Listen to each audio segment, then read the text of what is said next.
Good morning, students. Now we are going to see about the 11th standard physics unit 1, the nature of physical world and measurements. In this unit we will learn about what is dimensional analysis. Okay, in the last class we have seen what is dimensions of physical quantities, and we have seen dimensional quantities and dimensionless quantities and principle of homogeneity. Now we are going to see about the applications of dimensional analysis. There are three applications in the dimensional analysis. One is convert the physical quantity from one system of units to another.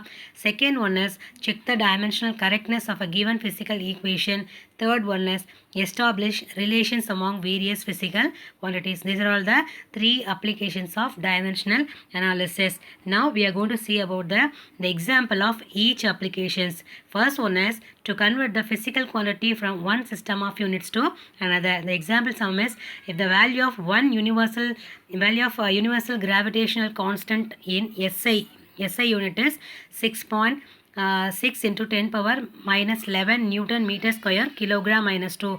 Then find its value in CGS system. அப்போ SI systemல கொடுத்து என்ன பண்ணிருக்காங்க, CGS systemல கேட்டிருக்காங்க. அப்போ solutions, what is given SI systemல அதோட value 6.6 into 10 power minus 11 Newton meter square kilogram minus 2. CGS unit, we should find the what is gravitational constant of CGS system. In CGS system, the step one is first வந்து என்ன எடுத்துக்கணும் அப்படின்னா SI யூனிட்டில் அதை metre இந்த யூனிட்டை வந்து என்ன பண்ணணும், டிவைட் பண்ணிக்கணும். இப்போ M1 power A, L1 power B and T1 power C அப்படின்னு எடுத்துக்கணும். தென் CGS யூனிட்டில் M2 power B and L2 power B and T2 power C. அதை வந்து ஈக்குவேஷன் 1 and ஈக்குவேஷன் 2ன்னு எடுத்துக்கணும். அப்போ ஈக்குவேஷன் 1ஐயும் ஈக்குவேஷன் 2வும் ஈக்குவலாக தான் இருக்கணும். அப்படி இருந்தால் மட்டும்தான் அது வந்து அந்த கரெக்டான வேல்யூன்னு அர்த்தம். ஸோ ஈக்குவேஷன் 1ஐயும் ஈக்குவேஷன் 2ஐயும் நம்ம ஈக்குவேட் பண்ணோம் அப்படின்னா நமக்கு என்ன சிஸ்டம் வேணும், சிஜிஎஸ் சிஸ்டம்லாம் வேணும், கிராவிடேஷனல் கான்ஸ்டன்ட். அப்போ இப்படி எழுதிட்டு GCGS is equal to GSI into M1 by M2 power A, L1 by L2 power B and T1 by T2 power C அப்படின்னு எழுதணும். இப்போ M1 வந்து என்ன யூனிட்டில் இருக்குது, சாரி அந்த M1 வந்து என்ன சிஸ்டமில் இருக்குது, SI சிஸ்டமில் இருக்குது. M1, L1 and T1லாம் ஓகேவா. அப்போ M1ங்கிறது 1 கிலோகிராம் அண்ட் L1ங்கிறது 1 மீட்டர் அண்ட் T1ங்கிறது 1 செகண்ட் அப்படின்னு எடுத்துக்கிட்டோம் அப்படின்னா அது SI சிஸ்டமில் எடுத்துக்கிறோம். தென் M2 is equal to 1 gram, L2 is equal to 1 centimeter and T2 is equal to 1 second அப்படின்னு CGS சிஸ்டமில் நாங்கள் எடுத்துக்கிறோம். சரியா, அப்படி எடுத்துகிட்டு அதை சப்ஸ்டியூட் பண்ணணும். சரியா, second step is the dimensional formula for G is m power minus 1 L cube T power minus 2. இது ஞாபகம் இருந்தால் எழுதிடலாம். இல்லை சில பேருக்கு ஞாபகம் வரல அப்படின்னா அங்கேயே அழகாக உங்களுக்கு அந்த வேல்யூ கொடுக்கும்பொழுதே, ஜியோட வேல்யூ கொடுக்கும்போதே newton metre square kilogram minus 2 அப்படிங்கிற யூனிட் வந்து கொடுத்துருக்காங்க. அப்போது அந்த we know the unit of G is newton metre square kilogram minus 2. அப்போ n வந்து என்னன்னா இட் இஸ் நத்திங் பட் ஃபோர்ஸோட யூனிட் என்னன்னு பார்த்தீங்க அப்படின்னா அதாவது நியூட்டனோட யூனிட்டை வந்து நம்ம ஃபிசிக்கல் குவான்டிட்டிஸில் எழுதணும் அப்படின்னா கிலோகிராம் மீட்டர் செகண்ட் மைனஸ் 2. அப்போது newton metre square kilogram minus 2 எப்படி எழுதலாம் அப்படின்னா kilogram metre second minus 2 into என்ன இருக்குது மிச்சம், மீட்டர் ஸ்கொயர் கிலோகிராம் மைனஸ் 2. ஓகேவா. அப்போ அந்த பவர்ஸ் கிலோகிராம் எல்லாத்தையும் நம்ம சிம்பிளிஃபை பண்ணோன்னா power KG power minus 2 power 1 M cube S power minus 2. அப்போ கேஜி மிச்சம் இருக்கிறது என்னது, KG power minus 1 M cube S power minus 2. அப்போ கேஜியோட டைமென்ஷனல் ஃபார்முலா என்ன, மாஸோட dimensional formula M and metre லெங்க்த்தோட டைமென்ஷனல் ஃபார்முலா எல் அண்ட் டைமோட டைமென்ஷனல் ஃபார்முலா என்னது, எஸ்ஸோட டைமென்ஷனல் ஃபார்முலா டி. அப்போது M power minus 1 L cube T power minus 2. This is a dimension. This is a way to find out what the dimensions இப்படி தான் கண்டுபிடிக்கிறாங்க. ஓகேவா. தென் அதை வந்து நம்ம என்ன பண்ணுறோம், அந்த பவர்ஸ் என்ன பண்ணுறோம், M power A, L power B and T power Cன்னு எடுத்துக்கிறோம். அப்போ ஏயோட வேல்யூ -1, L கியூபோட வேல்யூ 3, பியோட வேல்யூ 3 அண்ட் சியோட வேல்யூ -2. ஓகேவா. From the dimensional formula A is equal to -1 and B is equal to 3 and C is equal to 2. Then step 4 is substitute these values in equation 3. equation 3 எங்கே இருக்குது, equation 3ல என்ன பண்ணணும், நம்ம substitute பண்ணணும். அப்போ substitute பண்ணிங்க அப்படின்னா ABC 1 kilogram divided by gram, அங்கே வந்து என்ன எழுதணும், ஏன்னு எழுதலாம், -1 எழுதாமல் ஏ எழுதிட்டேன். ஓகேவா? அப்போ செகண்ட் ஸ்டெப் கரெக்டாக இருக்குது. அப்போ ஜிஎஸ்சியோட வேல்யூன்னு 6.6 × 10⁻11, 1 kilogram divided by 1 gram power -1, 1 meter divided by 1 centimeter 3, and 1 second divided by 1 second power -2. ஓகேவா? இப்போ வந்து 1 கிலோகிராம் எப்படி எழுதலாம் அப்படின்னா 10 பவர் +3 கிராம் அப்படின்னு எழுதலாம். ஓகேவா? கிராம் என்னென்னா இந்த கிராமையும் கிலோகிராமையும் என்ன பண்ணணும், நம்ம கேன்சல் பண்ணணும். கேன்சல் பண்ணால் என்ன வேல்யூ வருதுன்னு பார்க்கணும். ஓகேவா? அப்போது நம்ம 1 கிலோகிராம் வருது 1000 கிராம்ஸ். 1000 கிராம்ஸ் எப்படி எழுதலாம், 10⁻3 கிராம்ஸ் எழுதலாம். அதனால தான் என்ன எழுதியிருக்கேன், 10⁻3, and 1 meter is equal to 100 centimeter. 100 centimeter, 100 எப்படி எழுதலாம், 10⁻2 எழுதலாம். அப்போ 10⁻2 centimeter divided by 1 centimeter whole power 3, and 1 second divided by 1 second, that is -2. அப்போ 6.6 into 10⁻−11. அப்போ அந்த பவர்ஸை நீங்கள் கன்வெர்ட் மேலே அந்த மேலே ஒரு பவரும் ஏயோட வேல்யூ இருக்குது இல்லையா, அப்போ அதை +3யும் -1ஐயும் நம்ம கன்வெர்ட் பண்ணும்போது என்ன ஆகும், 10⁻−3 கிடைக்கும். அண்ட் 10⁻2ஐயும் 3, அப்போ அதோட பவர் 3ஐயும் கன்வெர்ட் பண்ணும்போது 10⁻6 கிடைக்கும். So 6.6 into 10⁻−11 into 10⁻3. So the CGS system, in CGS system 6.6 into 10⁻−8 dyne centimeter G-2, dyne centimeter G-2. Okay, next we are going to see about to check the dimensional correctness of a given physical equation. The step 1 is, let us take the equation. இது நமக்கு வந்து அந்த equation of motion வந்து தெரியும். சரி, v is equal, அந்த first equation என்ன எடுத்துக்கிட்டோம் அப்படின்னா v is equal to u plus at, which you have studied in your 10th standard, 9th standard also. Here v is the final velocity. Its unit is meter second -1. U is the initial velocity, that is unit also meter second -1. A is acceleration, its unit is meter second -2, and t is time, that is t. Okay, apply the dimensional formula. Second step 2 is apply the dimensional formula on both sides. LT -1, meter second -1 dimensional எப்படி எழுதலாம் அப்படின்னா மீட்டரை லெங்க்த்தில் எழுத முடியும். அப்போ length and s is equal to t⁻−1 time. ஓகே, அப்போ LT power -1 is equal to வியோட யூவோடைய யூனிட் என்னது LT power -1, அண்ட் ஏயோட யூனிட் என்னென்னா LT power -2, அண்ட் டீயோட டைமென்ஷனல் ஃபார்முலா என்னென்னா t. அப்போ எல்லாத்தையும் கேன்சல் பண்ணி பார்க்கும்பொழுது LT power -1 + LT power -1 + LT power -1. அப்போது எல்லா இடத்துலையும் என்ன இருக்குது, ஒரே டைமென்ஷனல் ஃபார்முலா இருக்குது. Here we can see that the dimension of both sides are same, hence the equation is dimensionally correct. Okay, this is a way you have to find what to check the dimensional correctness of a given equation. Next one is establish the relation among various physical quantities. The example is obtain an expression for the time period t of a simple pendulum. Simple pendulumல time period find பண்ணணும். The time period t எதெல்லாம் depend பண்ணி இருக்குன்னா mass of the atom, mass of the bulb.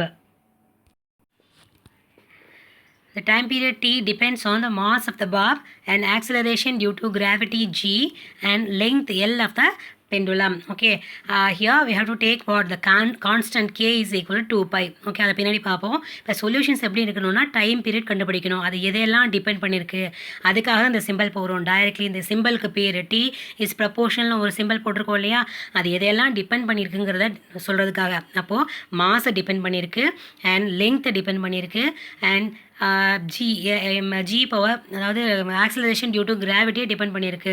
இது இந்த ஆர்டர்லாம் எழுதணுமா அப்படின்னா கண்டிப்பாக எழுத தேவையில்லை. இங்கே எந்த ஆர்டரில் வேணாலும் என்ன பண்ணிக்கலாம், எழுதிக்கலாம். அப்போது m power a, g power b and l power cன்னு எழுதினாலும் ஓகே தான், எப்படி வேணாலும் எழுதிக்கலாம்.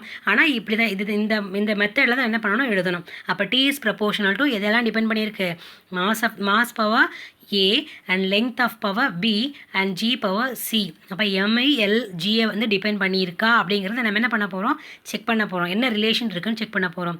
அப்போது அந்த ப்ரொபோர்ஷனாலிட்டி கான்ஸ்டன்ட்டை வந்து நம்ம இவ்வளோ இன்க்ளூட் பண்ணோம் அப்படின்னா t is equal to k, அதை ஈக்குவேட் பண்ணணுங்கிறதுக்காக அந்த ப்ரொபோர்ஷனலை எடுத்துகிட்டு நம்ம ஒரு கான்ஸ்டன்ட்டை வந்து ஆட் பண்ணணும். அந்த கான்ஸ்டன்ட் தான் k அப்படிங்கிறது. இப்போ t is equal to k m power a, l power b and g power c. That is the equation 1. Here k is the dimensionless constant.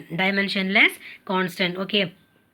Rewriting the above ஈக்குவேஷனை எப்படி எழுதலாம் அப்படின்னா dimensional formula வைஸில் t power 1 and n power a and l power b and g power lt minus 1. இப்போ ஜியோட dimensional formula என்ன? lt minus 2. ஓகே, ஜியோட டைமென்ஷனல் ஃபார்முலா என்ன? மீட்டர் செகண்ட் மைனஸ் 2வை டைமென்ஷனல் ஃபார்மேட்டில் எழுதும்போது எல் மீட்டருக்கு வந்து எல் அண்ட் எஸ்ஸுக்கு வந்து டி இப்போ நம்ம சப்ஸ்டிட் பண்ணோன்னா LT minus 2. அப்போ அந்த ஆர்டரில் எழுதிக்கிறோம். இப்போ இந்த சைடில் நமக்கு அந்த பவர்ஸ்லாம் இல்லை.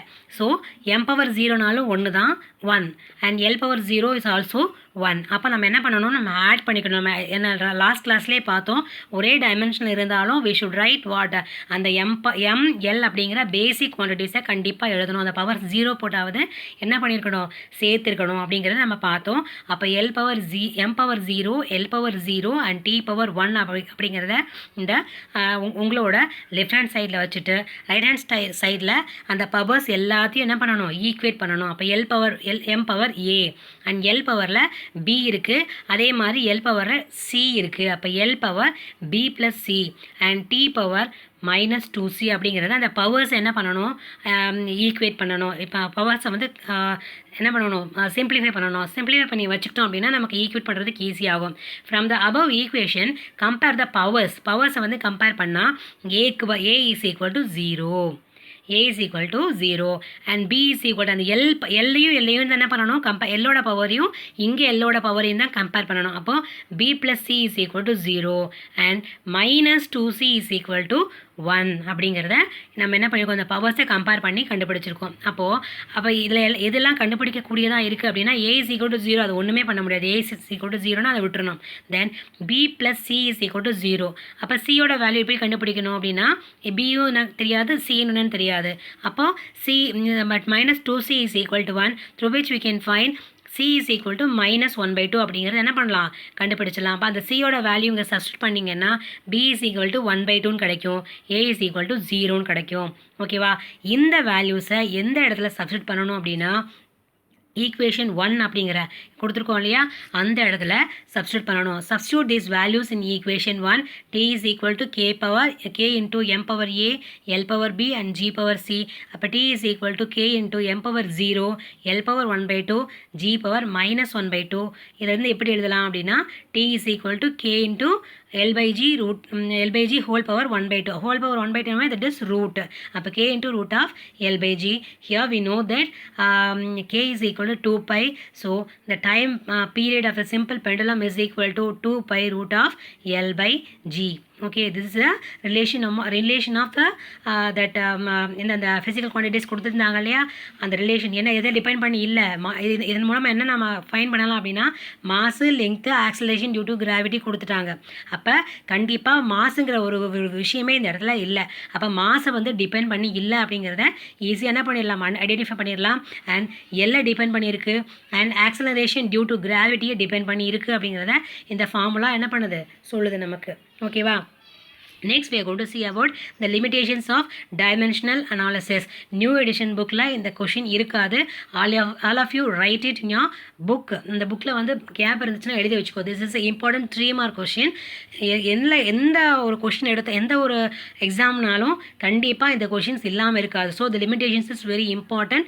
So all of you noted. Limitations வேறு, applications வேறு. லிமிடேஷன்ஸையும் அப்ளிகேஷன்ஸையும் என்ன பண்ணிக்கூடாது? நீங்கள் கன்ஃபியூஸ் பண்ணிக்கக்கூடாது. லிமிடேஷன்ஸ் அப்படின்னா என்னென்ன வரம்புகள் இருக்குது, அப்ளிகேஷன்ஸ்னால் அதோட பயன்பாடுகள் என்ன அப்படிங்கிறத மைண்டில் வச்சுக்கிட்டு எழுதணும். ஓகேவா? தென் next we are going to see about the limitations of dimensional analysis.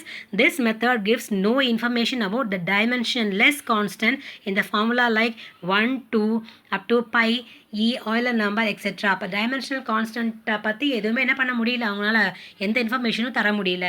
This method cannot decide whether the given quantity is vector or scalar. இந்த மெத்தடில் வந்து அந்த கொடுக்கப்பட்ட குவான்டிட்டி வெக்டாரா ஸ்கேலாரா அப்படிங்கிறது நமக்கு அனலைஸ் பண்ண முடியாது. This method is not suitable to derive the relations involving trigonometric, exponential and logarithmic functions. Trigonometric functions நம்ம எக்ஸ்பிளைன் பண்ண முடியாது. இதில் எக்ஸ்போனென்ஷியல் ஃபங்க்ஷன்ஸை நம்ம எக்ஸ்போனென்ஷியல் ஃபங்க்ஷன்ஸை வந்து இதில் கொண்டு வர முடியாது. தென் லாகரிதமிக் ஃபங்க்ஷன்ஸை என்ன பண்ண முடியாது, இந்த டைமென்ஷன் அனாலிசிஸில் அப்ளை பண்ண முடியாது. Okay, then it cannot be applied to an equation involving more than 3 physical quantities. அப்போ அந்த ஈக்குவேஷனில் ஃபிசிக்கல் குவான்டிட்டிஸ் 3 மட்டும்தான் இருக்கணும். அப்படி இருந்தால் மட்டும்தான் என்ன பண்ண முடியும் நம்மளால் கரெக்டான ஃபார்மில் இது ரிலேஷன் வந்து என்ன பண்ண முடியும், கண்டுபிடிக்க முடியும். இல்லைன்னா அதில் தவறுகள் வர்றதுக்கு வாய்ப்புகள் இருக்குது. Then fifth one is it can only check on whether the physical relation is dimensionally correct. Physical relation வந்து டைமென்ஷனலி கரெக்டான மட்டும்தான் செக் பண்ண முடியும். But not correctness of the relation என்ன பண்ண முடியாது, டைமென்ஷனலாக கரெக்டாக இருக்கா அப்படின்னு செக் பண்ணலாம். For example S is equal to ut plus half at square தான் நம்ம ஈக்குவேஷன் ஆஃப் மோஷனில் படிச்சிருக்கோம். ஓகேவா, ஆனால் இங்கே வந்து 1/3 at ஸ்கொயர்னு போட்டிருக்காங்க. ஸோ இங்கே இந்த ஈக்குவேஷன் டைமென்ஷனலி கரெக்ட். வேறஸ் இப்போ இந்த ஈக்குவேஷன் மேலே ut plus S is equal to ut plus 1/3 at ஸ்கொயர்னு கொடுத்துருக்காங்க. இதையும் அந்த டைமென்ஷனல் கரெக்ட்னஸ் செக்கிங் த டைமென்ஷனல் கரெக்ட்னஸ் அந்த அப்ளிகேஷன்ஸ் யூஸ் பண்ணி செக் பண்ணால் இதோட டைமென்ஷன்ஸும் ஈக்குவலாக தான் வரும். ஸோ இது ஒரு பெரிய drawback. It can only check whether and physical relation is dimensionally correct but not the correctness of the relation. For example relation வந்து என்ன பண்ண முடியும், கரெக்டான ரிலேஷனை கண்டுபிடிக்க முடியாது. அப்படிங்கிறது தான் main drawback of this dimensional analysis. Okay dimension. Okay students, thank you so much for watching. Here I have given the important questions.